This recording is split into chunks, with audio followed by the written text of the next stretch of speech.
Live from New Delhi, you're watching DD India Newshour, India's voice to the world. I'm Rajnath Singh. Coming up in the next 1 hour. West African country Benin says a coup attempt by a group of soldiers is foiled. 14 people arrested in connection with the coup.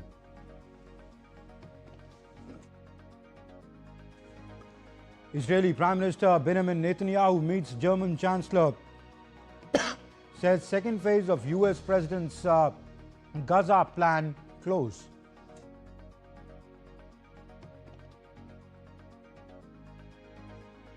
Defence Minister Rajnath Singh unveils 125 strategically significant infrastructure projects of the Border Roads Organisation from Ladakh.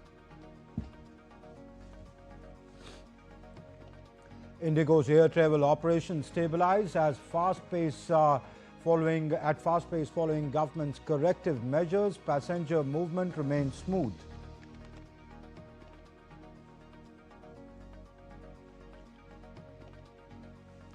And India hosts the 20th session of the UNESCO Intergovernmental Committee for Safeguarding of Intangible Cultural Heritage.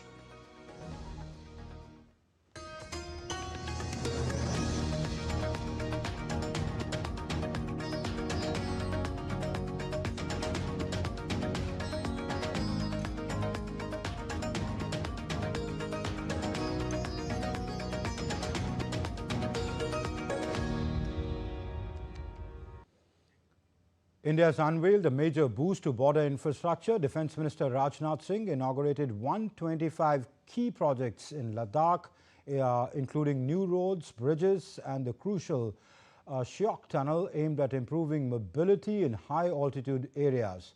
He also dedicated to the nation the Galwan War Memorial, honouring the bravery of Indian soldiers. The Defence Minister noted that Operation Sindoor has shown for the forces discipline and restraint while underlining their ability to deliver a stronger response whenever required. DD India's Nishchoy Roy reports. India has taken a major step to boost border infrastructure. Defence Minister Rajnath Singh has unveiled a significant set of projects in Ladakh, strengthening connectivity and strategic preparedness along sensitive frontiers. Defence Minister Rajnath Singh on Sunday inaugurated 125 key infrastructure projects from Ladakh. The package includes 28 roads, 93 bridges and 4 strategic assets worth Rs 5,000 crore, the highest value set ever completed by the Border Roads Organisation. The projects span Ladakh and Jammu and Kashmir and also extend into 7 states: Arunachal Pradesh, Sikkim, Himachal Pradesh, Uttarakhand, Rajasthan, West Bengal and Mizoram. A major highlight is the Shyok Tunnel on the Darbuk-Shyok-Daulat Beg-Oldi Road, which will provide all-weather access to forward areas. The minister called it a crucial link for mobility in high-altitude terrain and praised BRO's role in strengthening border infrastructure. इतनी बड़ी संख्या में यानी 125 infrastructure projects का उद्घाटन एक साथ आज तक कभी नहीं हुआ है।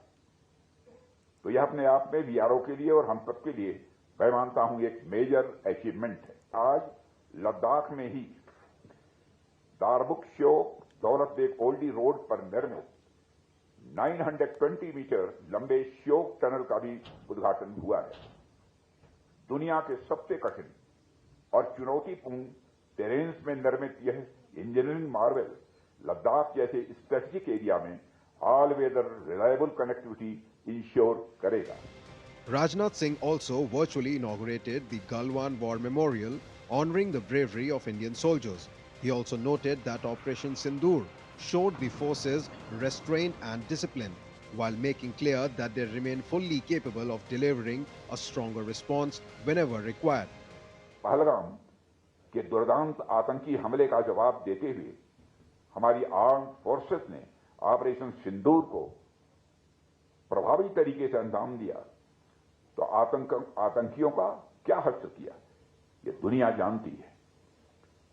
वैसे करने को तो हम बहुत कुछ कर सकते थे, लेकिन हमारी सेनाओं ने पराक्रम के साथ साथ धैर्य का भी परिचय देते हुए उतना ही किया जितना कि आवश्यक था।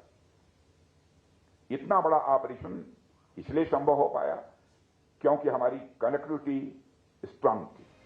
In the past 2 years, 356 BRO projects have been dedicated to the nation. The government has also raised the BRO's budget to rupees 7,146 crore, underscoring its vital role in national security. Nishoy Roy's report for DD India. And tensions flared up in West Africa on Sunday as Benin faced an attempted military coup. Soldiers stormed the state television announcing the dissolution of the government. But within hours, the authorities declared the situation under control. DD India's Rahul Upadhyay brings us more.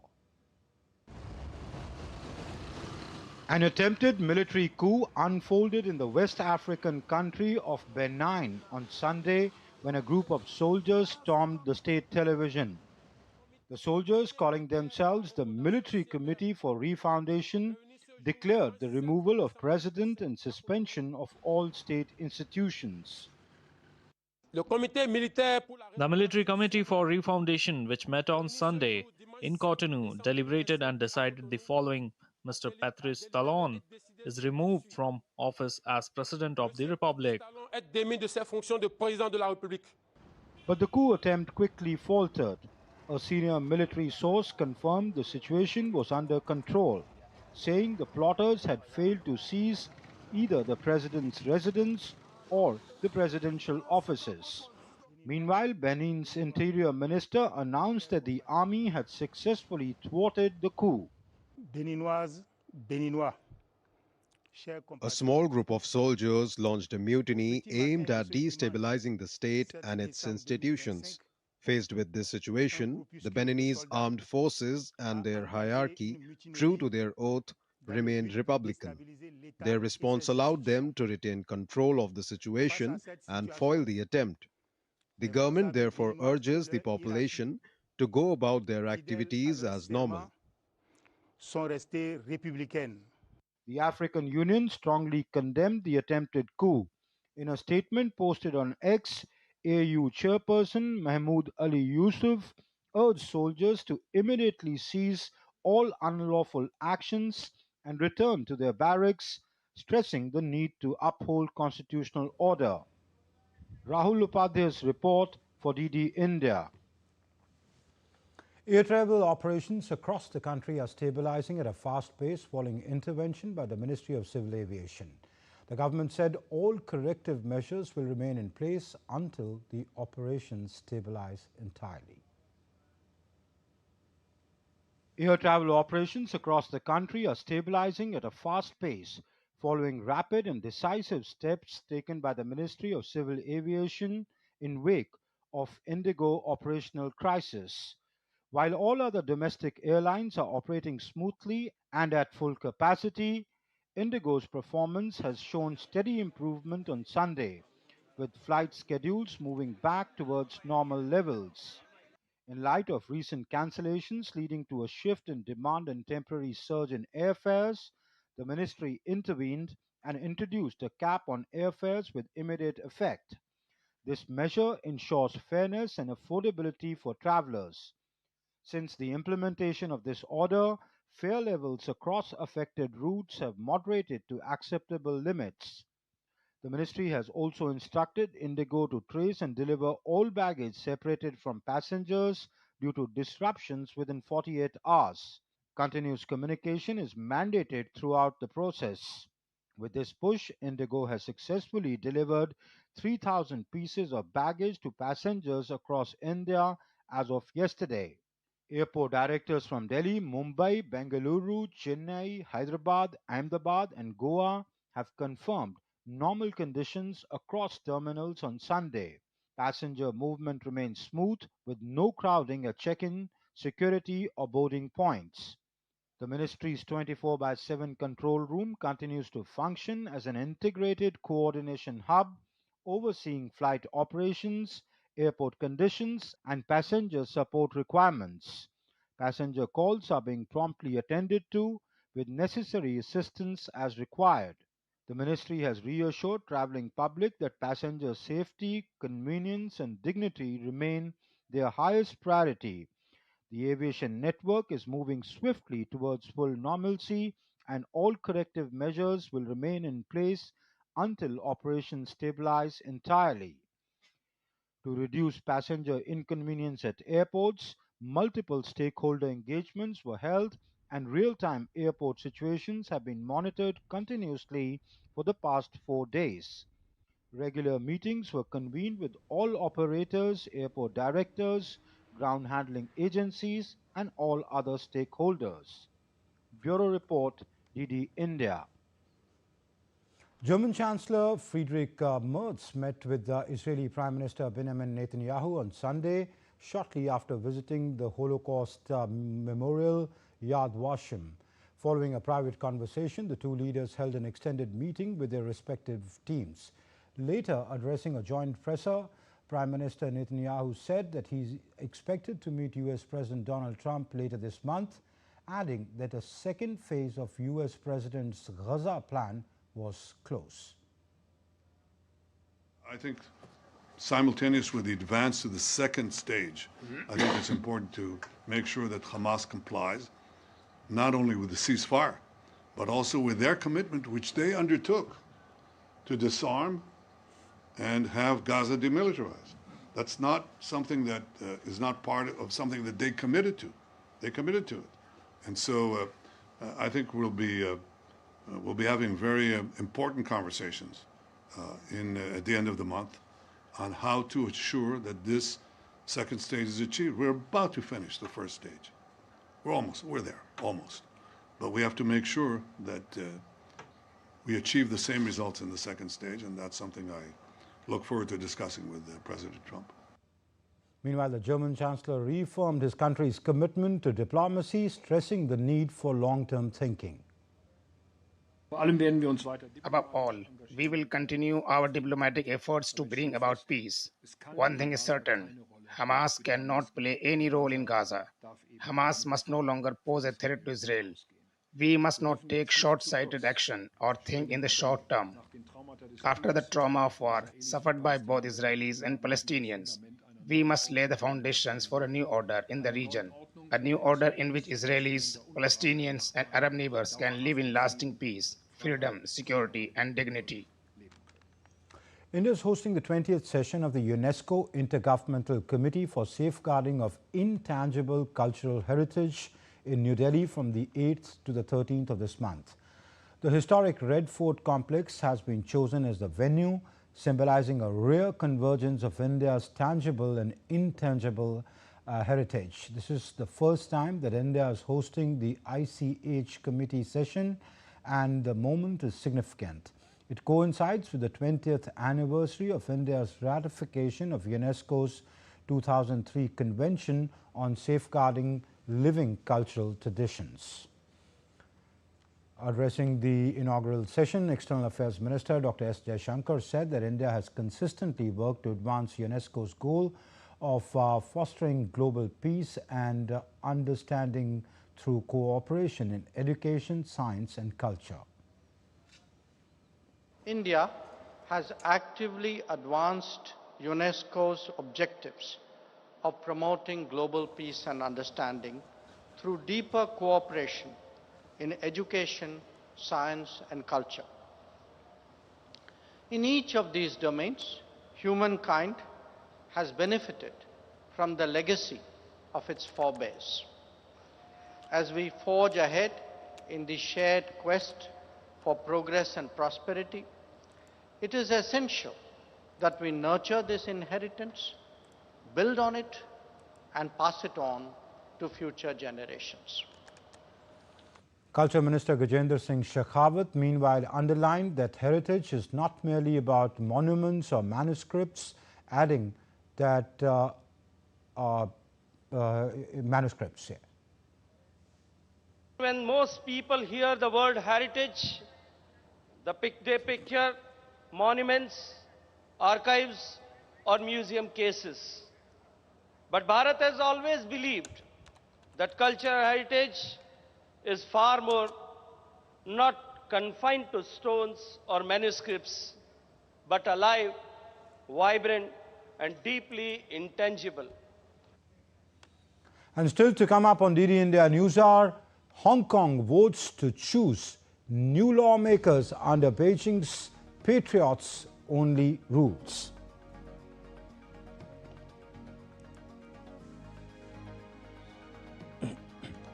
Bangladesh begins exhuming mass grave from 2024 unrest.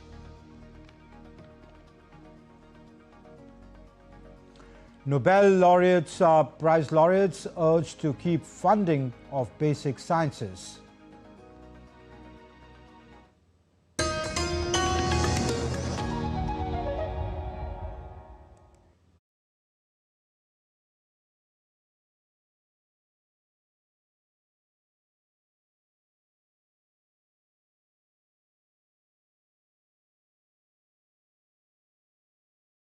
Can the US launch a bombing campaign against Iran? The Philippines vessel suffered structural damage. The saga of child sexual abuse is the United States China's debt trap strategy. Truth is stranger than fiction. But sometimes hard to uncover.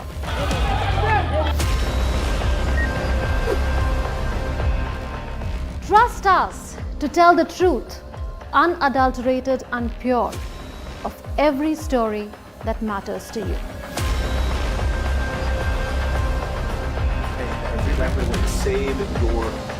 You read between the lines, cut the clutter, and connect the dots to get you the full picture. Watch Connecting the Dots at these times with me.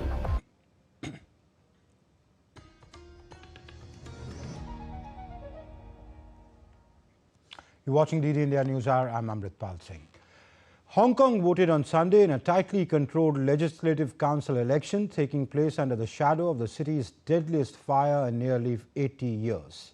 DD India's Adamya Mishra brings us more. Hong Kong voted on Sunday in a closely watched Legislative Council election held at a time when the region is grieving after its deadliest fire in nearly 80 years. Security remained tight, especially in Tai Po near the mainland border, where the massive blaze tore through 7 residential towers at the Wang Fuk Court estate, killing at least 159 people. With a total of 161 candidates competing for 90 seats in the Legislative Council, this year's polls are being held under Hong Kong's Patriots-only system, which allows only those candidates approved by the China-backed government to contest the election. Hong Kong's chief executive, John Lee, called for people to vote for reform in this year's election. The Legislative Council has a lot of power, and we must cooperate with Legislative Council on work such as approving funding and drafting new laws. Everyone should work together to fill in the loopholes in the current system, unblock obstacles, and strengthen the safety of our city, providing citizens greater peace of mind. Hong Kong's Legislative Council, once seen as a pillar of the one country, two systems model, has changed dramatically after the 2021 reforms. These changes cut the number of directly elected seats and added strict national security checks for candidates, leaving very little room for opposition voices. Adamya Mishra's report for DD India. 3 days of talks between Ukrainian and US officials produced no breakthrough on Saturday, with President Volodymyr Zelensky committing to further negotiations towards real peace. Zelensky said he joined his negotiators for a very substantive and constructive call with US envoys Steve Witkoff and Jared Kushner as part of the third day of meetings in Florida. In a post on X, Zelensky said that Ukraine is determined to keep working in good faith with the American side to genuinely achieve peace. He said they agreed on the next steps and formats for talks with the US. Witkoff and Kushner had held 2 days of talks with Ukraine's senior negotiator Rustem Umerov in Miami this week, which both sides called constructive discussions on advancing a credible pathway towards durable and just peace in Ukraine. Witkoff is also expected to brief Umerov on his meeting in Moscow this week with President Vladimir Putin. Former US Secretary of State Hillary Clinton, while speaking at a Doha forum in Qatar, said that she's quite concerned about US President Donald Trump's second-term foreign policy. She argued that it marks a shift away from what she called core American values. Hillary Clinton also accused Trump of effectively supporting Russia by really criticizing President Putin and pressurizing Kyiv towards a ceasefire deal. For example, supporting Russia's invasion of Ukraine, both in an affirmative way by very rarely criticizing Putin for the brutal war that he has waged on the Ukrainian people, and then, attempting to try to coerce the Ukrainians into accepting a negotiated ceasefire and peace deal that would be, by any objective measure, leaving them vulnerable to further Russian activity. Remember, Russia has been in Ukraine since 2014, so this didn't start in 2022. And former Pentagon official Michael Rubin criticized the U.S. government's foreign policy under President Trump's second term in office. According to Rubin, the Trump administration's recent inclination towards Pakistan as an ally makes no strategic sense for the United States. There is no strategic logic for the United States embracing Pakistan. It should not be a major non-NATO ally. It should be designated a state sponsor of terrorism, period. And if Asim Munir comes to the United States, he should be arrested as opposed to honored. U.S. Secretary of War Pete Hegseth said that he would have made the same call in ordering a controversial follow-up strike on suspected drug boat in the Caribbean that killed survivors. Hegseth, who made the comments while speaking to a defense industry forum, reiterated his claim that he was not present for the duration of the military operation. The strike on the 2nd of September by U.S. military struck a vessel in the Caribbean, killing 11 suspected drug traffickers. The initial strike left survivors who were killed in a subsequent strike, prompting critics to ask whether the operation violated laws and whether U.S. Defense Secretary Pete Hegseth was responsible for it. The President has designated these as terror organizations, poisoning and threatening the American people, making them a target just like Al-Qaeda. I would have made the same call myself. In this particular case, it was well within the authorities of Admiral Bradley, who's an incredible American, an American hero. And the 22 or 23 strikes since have followed the similar protocol of ensuring we meet the criteria. The decision's not at my level anymore. And then we take the strike. The Venezuelan army swore in 5,600 new soldiers on Saturday as the U.S. cranks up military pressure on the oil-producing country. President Nicolas Maduro has called for stepped-up military recruitment as the United States deployed a fleet of warships and the world's largest aircraft carrier to the Caribbean under the pretext of combating drug trafficking. American forces had earlier carried out deadly strikes on at least 22 vessels, killing at least 83. Washington has accused Maduro of leading the alleged Cartel of the Suns, which it has declared a terrorist organization last month. And now shifting focus to the Asia Pacific. Australia and Japan reaffirmed their commitment to maintain peace and stability in the Indo-Pacific after a Chinese military aircraft locked radar onto Japanese fire jets on Saturday. Australian Defence Minister Richard Marles held talks with his Japanese counterpart on Sunday regarding intensifying the Sino-Japanese tensions over Taiwan. Marles said that Australia does not want to see any change to the status quo across the Taiwan Strait. We say that we do not want to see any change to the status quo across the Taiwan Straits. In general terms, Minister Koizumi and I spoke about the way in which Australia and Japan can work together to assert the rules-based order and provide for the peace and stability of the Indo-Pacific. And we will continue to assert this. We will be very clear with China that in all that we are seeking to do, our only aim is to assert the rules-based order to promote the peace and stability of the Indo-Pacific region. Japanese Defense Minister Shinjiro Koizumi, meanwhile, said that Japan has strongly protested against China's action in order to prevent its reoccurrence. Regarding the incident of radar illumination conducted by a Chinese military aircraft, that was a dangerous act that exceeded the scope necessary for the safe operation of the aircraft. Japan has strongly protested this action and called on China to strive to prevent its recurrence.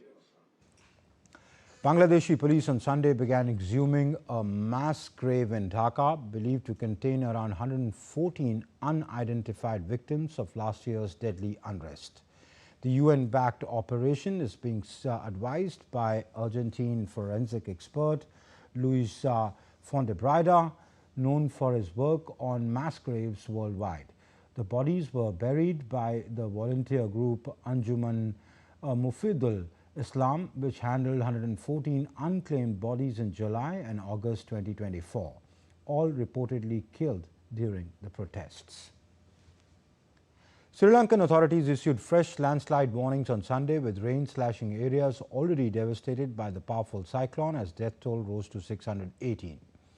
More than 2 million people, nearly 10% of the population, have been affected by last week's floods and landslides triggered by Cyclone Ditwa, the worst on the island's this century. The Disaster Management Center said that monsoon storms were adding more rain and making hillsides unstable, including the central mountainous region and the northwestern Midlands. Helicopters and planes were being used on Sunday to supply communities cut off by landslides in the center of the country.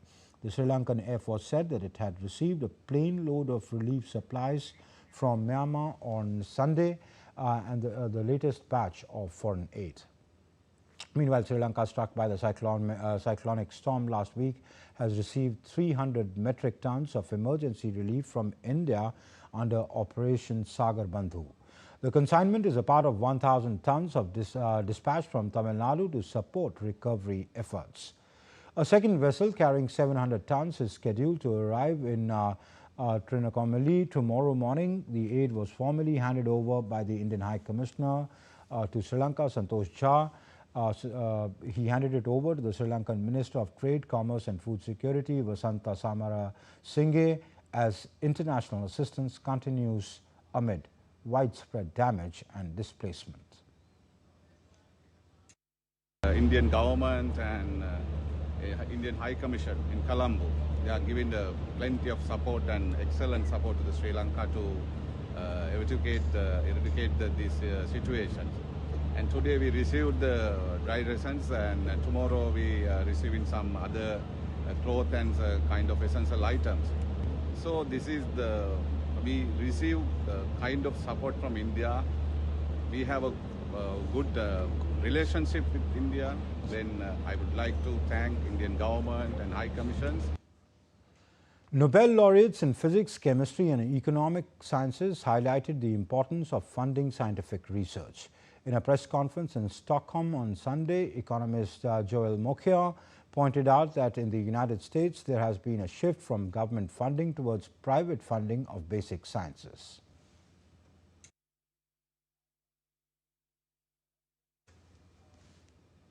What is happening in the US, however, is something quite different, which is, I think there is a shift back from government funding to private funding of basic science. And I point to organizations, say, like the Gates Foundation, for instance, which is taking advantage of the emergence of enormous personal fortunes of people like Warren Buffett and Bill Gates and Zuckerberg and so on and so forth.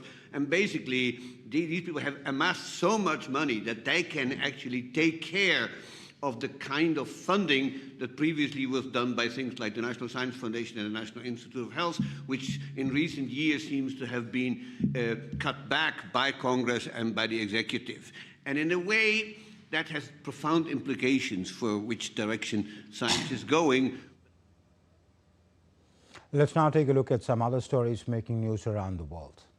In Hungary, around 1,000 young people staged a techno dance protest in front of the National Parliament to oppose recent drug raids on clubs and bars. The event, dubbed Dance for Freedom, drew attention from human rights lawyers and medical experts who have criticized the raids and voiced concerns over their impact on nightlife culture and civil liberties. A Czech handbell choir is touring the country with Christmas and film music, enchanting audience with the unique sound of handbells. Each member plays from a shared score, holding a fixed position and striking only their assigned notes, creating a harmonious blend that showcases the instrument's distinct possibilities. In Belfast, organizers of the annual Christmas fair have banned AI-generated artwork, highlighting a growing clash between technology and tradition. The decision, aimed at preserving human creativity, comes as artificial intelligence rapidly transforms the global art scene, raising questions about authenticity and the role of artists in an increasingly digital world. And still to come up on DD India Newshour, a discussion with a special guest on the state of India's critical border infrastructure.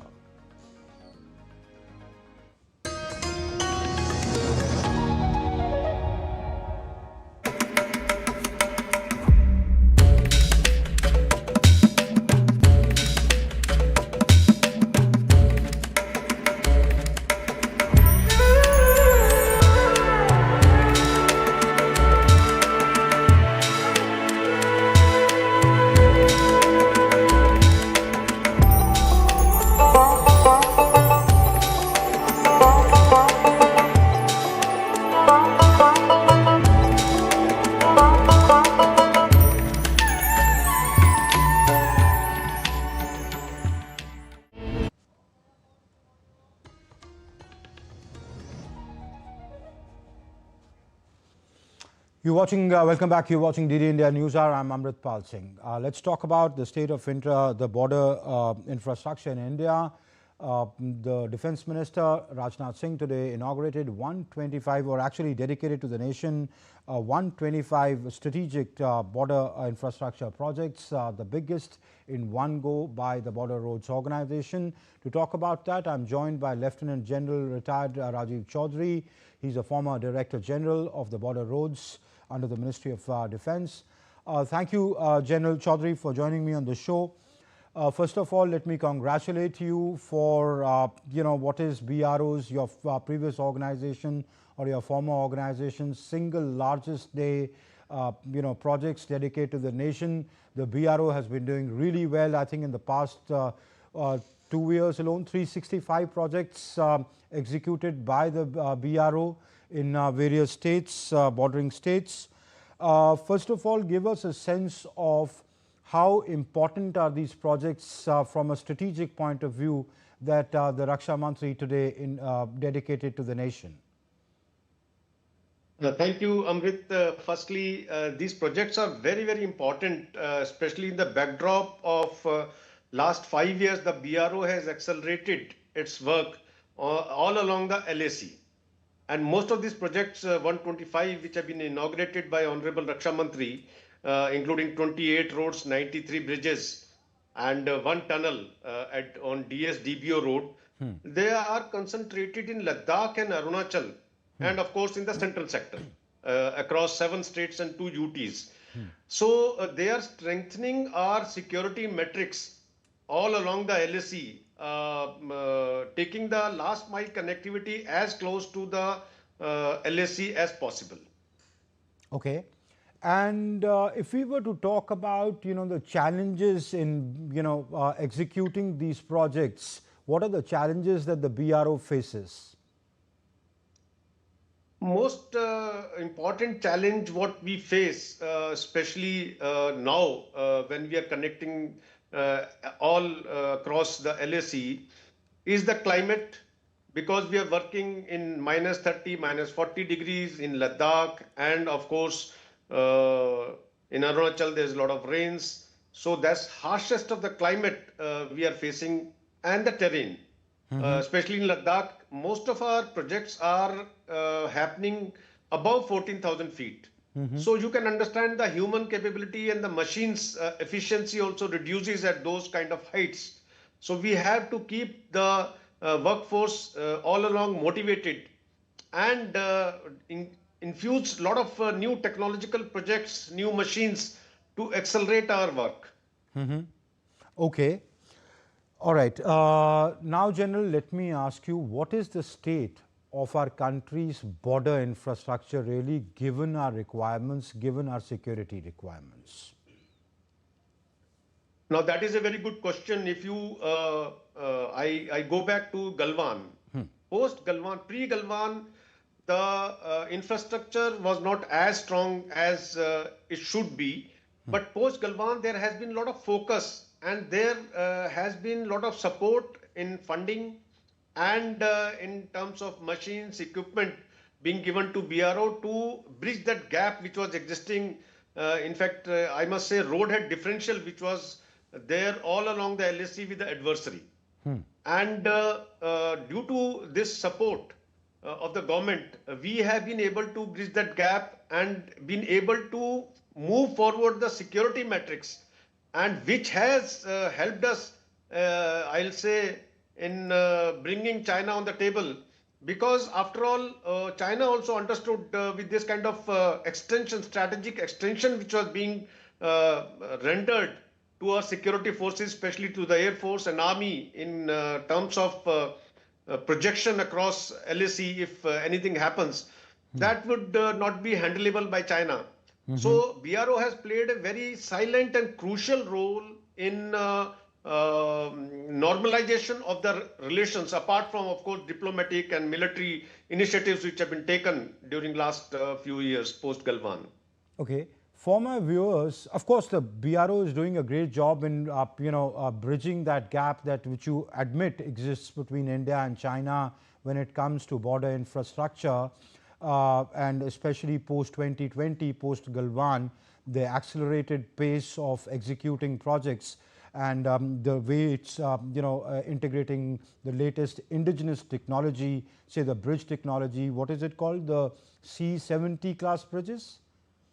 These are class 70 modular bridges being made by GRSE under Atmanirbhar initiative by Honorable Prime Minister. Now, I must also tell you these specifications of these bridges, the similar bridges which are being imported earlier, these cost 1/3 of that cost which were being imported earlier. So we have really, and the rate at which GRSE has produced these bridges, 60 bridges of such specifications have already been laid all across the LAC. Okay. So that's something commendable. But for my viewers, as I was saying, let me put it in perspective. As of the 2022 data that I have, China has approximately 120,000 kilometers of road in the border areas as compared to India's 1,435 kilometers of completed border roads in the which are, and many of them are in the initial phases of developmental plans. How does the BRO intend to bridge this gap so that if not a parity, but you can be at least in a position where you can come and talk to them, if not on an equal footing, but bring some kind of parity? So first, I must also enhance the confidence of the viewers and people who are watching.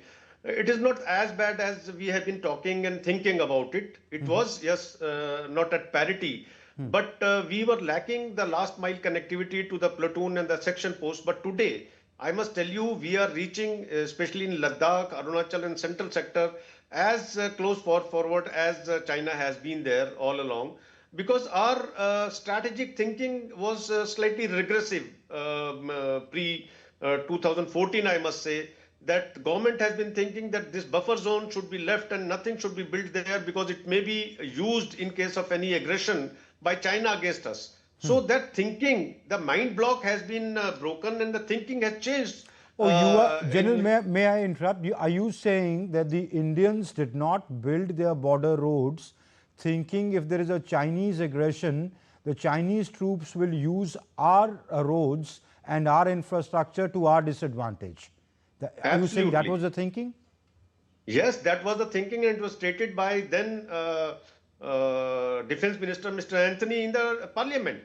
That why there was a question that why we are not building roads as far forward as China has been making to the LAC. So this was stated in Parliament that we are not doing that because if we develop the roads, this can be used by China. So that was there was a fear psychosis in higher hierarchy. So has that approach changed now? Absolutely. That's why we are there, wherever we have to be there, and that's why the funding has been there, the equipment and all kind of support. Everything is being done on mission mode. Today, the projects are selected with lot of care by Army, and a lot of discussions happen which road to be made because of doing tactical level and operational studies all along the LAC. So that is been taken care of by Army, and BRO is doing the needful. Okay. General, what gives you the confidence to give the viewer a confidence saying things are not as bad? I just listed out as of 2020 the difference in road length, be it railroad heads, be it airfields, forward airfields, landing airfields. There is just no match, isn't it? I'll tell you, today we have, in last 5 years, today we have made 3 forward airfields, including Neoma. Neoma is one of the highest airfield in the world at 13,700 feet. Then Bagdogra and Barakpur, which has given a strategic advantage to our Air Force in the eastern sector and in Ladakh. So that is one. Secondly, there are 4 tunnels which have come up in last 5 years, where only 4 tunnels existed before Galwan in last 60 years. And the roads, if I talk about, approximately 4,000 kilometers of roads have been constructed in last 3 to 4 years. And the pace of roads, as it was told today also during that event, what would have been watched by a lot of viewers, that 1,250 kilometers roads have been built in this 1 year only. So we are going there, and I must tell you something, that we are working very aggressively and diligently on Shinkulla tunnel, which will connect us to the Jalskar region and to Leh thereon, which is going to be the highest tunnel in the world, which will break the record of Migla tunnel in China. And this is a moral advantage over the adversary. We have already made Umlingla road, and Migla has also been connected for the knowledge of viewers. Out of 15 passes, highest passes in the world, 12 passes are in the India. So these kind of records, we have made 10 world records in last 3 to 4 years only. So we are going much ahead. If I may add to that, that in next 3 years, if the funding continues as it is today, we will be much ahead of China in the infrastructure development all along the LAC. Okay, let's hope that happens. But the accelerated pace at which the border infrastructure is being built is an indication towards that. Many thanks, General Chaudhary, for being on the show and sharing your insights with us. Thank you. Thank you, Imran. Thank you. Jai Hind. Jai Hind. And moving on, India's Parliament is gearing up for a momentous discussion on one that goes to the heart of the nation's cultural and political memory. On Monday, the lower house of the Lok Sabha will hold a special 10-hour debate marking the 150th anniversary of the national song Vande Mataram. And leading this historic convention will be Prime Minister Narendra Modi, who is set to initiate the discussion. Defence Minister Rajnath Singh will speak next. On Tuesday, the focus shifts to the Rajya Sabha, where Home Minister Amit Shah will open the debate, followed by Health Minister JP Nadda. With both houses set to examine the song's legacy, symbolism and political interpretations, the Parliament is preparing for a rare and charged moment of reflection on one of India's most powerful national icons. And let's now take a look at other stories making news. Union Textiles Minister Giriraj Singh today inaugurated the Ekta Meghalaya and the Integrated Textile Tourism Centre in Nongpo, marking a major boost to the state's textile and sericulture sector. Senior leaders praised the region's potential, highlighting the artisan empowerment, technology adoption and plans to scale up the Eri and Muga silk through scientific and market-led initiatives.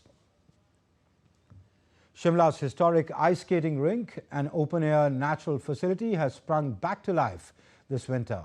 With 3-month ice skating season beginning, many locals, including children and even senior citizens, are turning up in large numbers to enjoy skating on the fresh ice. Many say the rink's natural soft ice makes it stand out from the indoor rinks found elsewhere in the country. Kolkata's Brigade Parade Ground hosted a massive Bhagavad Gita chanting event, with organizers expecting 5 lakh participants ahead of the 2026 Bengal elections. The event, led by Swami Gyananand Ji Maharaj, saw the presence of top spiritual leaders, making it one of the largest collective Gita recitals attempted in the state.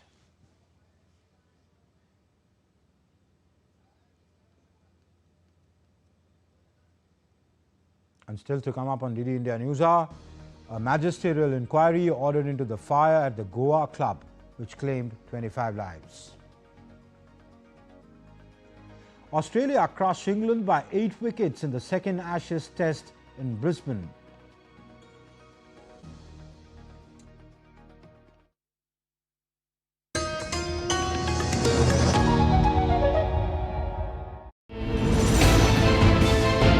Geopolitics and trade deals. Economic challenges amid development. Hard work and the path to prosperity. It's the economy, always. Between walkers, money is what money does and says. Supply creates its own demand. Between the bulls pulls and bears tears. When supply chains globalization and India rises to the podium.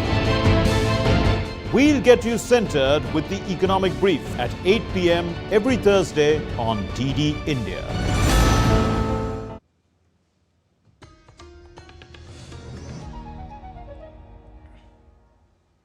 You're watching DD India Newshour. I'm Amritpal Singh.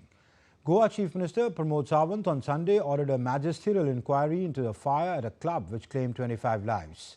Pramod Sawant said that 4 staff members of the Birch by Romeo Lane nightclub have been arrested following the fire tragedy and has ordered action against officials who allowed the club to operate while flouting rules. The Chief Minister said that the magisterial inquiry has been ordered into the case. And high-level meeting today at the 12:15, and continuously I am discussing with all the concerned officers. So the Chief Secretary, DGP, IGP, Secretary, Revenue, Collector, North, SP have discussed regarding the cause of the incident, and after having the detailed discussions, I have taken the following decisions. 1. To conduct the magisterial inquiry through the committee comprising of the District Magistrate, SP South, Deputy Collector of the Deputy Director of the Fire and Emergency Services, Director Forensics regarding the procedural lapses and resulted in the mischief, and to submit the report to the government within a week.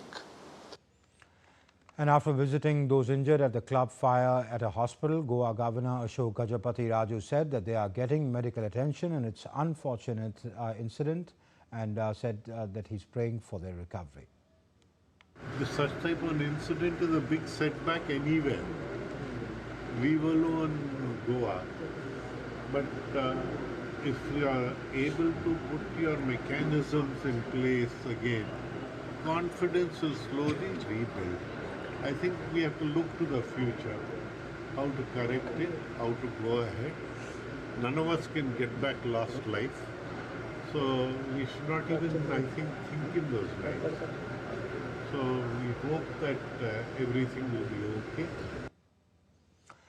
The 16 Days of Activism is a global annual campaign held from the 25th of November to 10th of December dedicated to raising awareness about gender-based violence and pushing for its eradication. It brings together government, civil society and ordinary people to take a stand against violence. In South Africa, gender-based violence and femicide have been declared a national disaster. Nasni Ismail reports. Is well into the 2025 16 Days of Activism, a United Nations campaign running until the 10th of December. This year's observance carries a new urgency after South Africa used the G20 summit to declare gender-based violence and femicide as a national disaster. A few days ago, we actually classified gender-based violence and femicide as a disaster. It's a national disaster. A national disaster that should make all the men in our country drop our heads in shame, drop our heads in sorrow.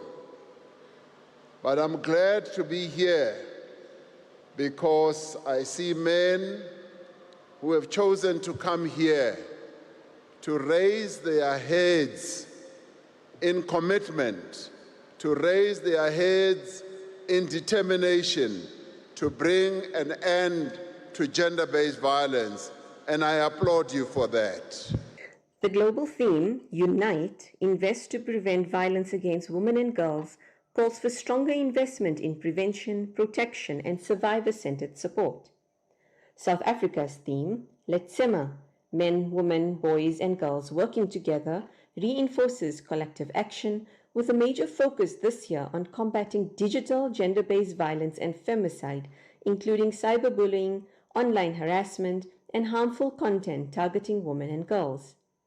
Government, civil society, and the private sector continue to host marches, dialogues, and community outreach programs as part of the global Orange the World movement, which symbolizes hope and a future free from violence. This year marks the 27th anniversary of the campaign, which continues to shed light on the deep social, psychological, and economic scars left by gender-based violence and femicide. Government is continuing to roll out the Emergency Response Action Plan, first announced in 2019, as part of its broader 365 Days of Activism program. It's not a 16-day campaign, it's a 365-day campaign. And, Teddy Bear Foundation and many other civil society organizations with government departments go out into the disadvantaged communities, the hotspot areas, making people understand what gender-based violence and femicide means, making them aware of their rights, their responsibilities, the reporting structures, the referral pathways, the resources that exist out there where they can get some kind of support and protection. As South Africa confronts gender-based violence and femicide as a national disaster, the message remains clear. We can only stop it if we stand together. For DD India, South Africa, I'm Nazneen. Let's speak up, show up, and build a nation where every woman and every child lives without fear. And you're watching DD India Newshour. Time now for some sports news. Australia cruised to an 8-wicket win over England in the day-night second Ashes Test in Brisbane for an ominous 2-0 lead in the series. The hosts chased down the paltry target of just 65 runs in 10 overs as England were comprehensively outplayed in every department. Their batting apart from Joe Root and Zach Crawley in the first innings and captain Ben Stokes and Will Jacks in the second was below par. They also bowled poorly in stark contrast to the Australian attack. Australia now have a 2-0 lead in the 5-test series and are overwhelming favourites to retain the Ashes with 3 matches to follow. India's mixed martial art fighter Pooja Tomar is the first Indian ever to win a UFC fight, marking a historic moment for the Indian combat sports. Her journey from a modest background to a grand global stage of the UFC is truly inspirational. In an exclusive conversation with DD India correspondent Narayan Singh, Pooja said that the inclusion of mixed martial arts in the 2026 Asian Games in Japan will provide a major boost to the sport. Biggest platform for a mixed martial art fighter, and right now I am joined by Pooja Tomar, the first Indian to win a fight in the UFC. Pooja, a very warm welcome. You are the first Indian to win a fight at the UFC, the biggest platform of the mixed martial art. So how you look this achievement personally for you? Thank you so much, and I'm very, very proud myself where I am now, and yeah, I feel like very proud because I belong like a very small village, and now I represent India in the biggest league. So it's so good. In India right now, we are seeing different leagues for the different sports. Even we can call India the league of sports league, country of a sports league. So how do you think how this is going to help the mixed martial art if some leagues comes out for the mixed martial art? So do you think it will be good for the promotion of the games? When I was start MMA, it was not like that, but now it's very popular now in India because the league now like we have one league MFN. It's going very well. So in MFN have like many champion.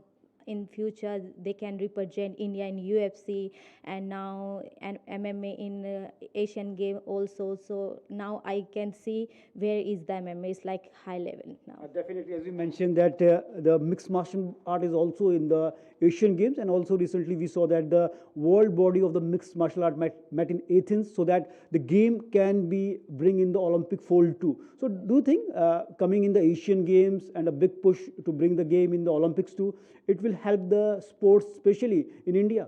Yeah, definitely. I can see many fighter now is going very well and doing very good. So I can see they can, if they represent India in Asian Games, definitely they can take gold medal, and in future after gold medal maybe they will represent India in UFC. You have already won a fight in the UFC. So what is the next goal right now? Where you want to take your professional sports right now? Now I want to win every fight, next my fight, and I want to be in top 15. After that, one day I will be champion. Definitely, the way Pooja is fighting, if you take a look at her career, the first Indian to win a fight in the UFC, and we are hoping that she has emerged as a hero for the budding mixed martial art players, and in the coming time, definitely we will see more players like Pooja, who are taking up the sports and shining on the global stage. With camera person Vinod Oja, Narayan Singh, DD India, Gurugram. And that's it in this edition of DD India News Hub. But do let us know your thoughts on the news of the day. For those on the go, you can get all the latest updates and news from India and across the world on DD India's mobile app. The app is available on both Android and iOS platforms. Scan the QR codes you see on your screen to download now. We'll be back with more news as it breaks here on DD India. I'm Amrit Pal Singh. From my entire team here in Delhi, thank you for watching DD India. Have a good day. Bye-bye.